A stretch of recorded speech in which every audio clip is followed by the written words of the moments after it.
Âgé de 31 ans, Ngaba Djimadoum était un résident du quartier d'Abénan. Nous sommes au 7e arrondissement dans la capitale tchadienne. Ngaba Djimadoum et son compagnon furent arrêtés près du QG du parti Les Transformateurs le 20 octobre 2022. La police, cherchant à identifier les manifestants, a demandé aux deux hommes s'ils participaient aux manifestations.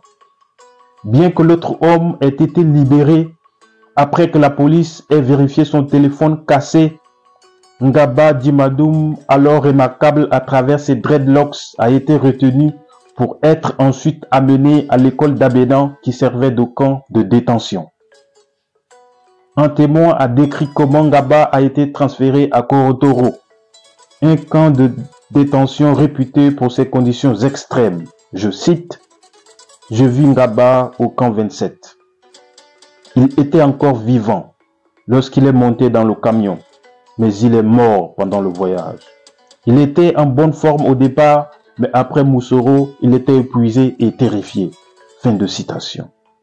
Un autre ancien détenu a rapporté, je cite, « Ngaba était jeune et en bonne santé au début du voyage, mais après 2 jours dans le camion, il a commencé à perdre la tête. » Fin de citation.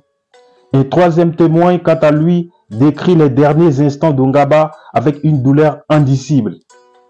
Je cite, « Ngaba s'allongeait et demandait de l'eau. Nous avons appelé les gardes. Il y a des gens qui meurent ici. » Mais ils ont simplement répondu, « S'il meurt, jetez-le dehors. S'il meurt, jetez-le dehors. » C'est dans cette dynamique que Ngaba Djimadoum était mort, assoiffé, épuisé, dans un désert aussi hostile que le régime de Mamad Kaka lui-même. Ngaba Djimadoum fut enterré dans l'anonymat et l'abandon à Korotoro. Sa famille, qui a appris la nouvelle, a été laissée dans une douleur profonde et un choc qui restera à vie. Même un lion ne tue que quand tu l'as faim. Mais Mamad Kaka et ses militaires tirent leur plaisir de la souffrance humaine. Et nous en sommes arrivés à nous poser une question.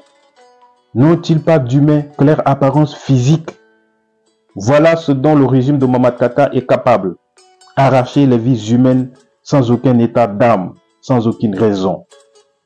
Justice pour Blaise Dikossi, justice pour Vincent Bakoubou, justice pour Ngaba Djimadoum.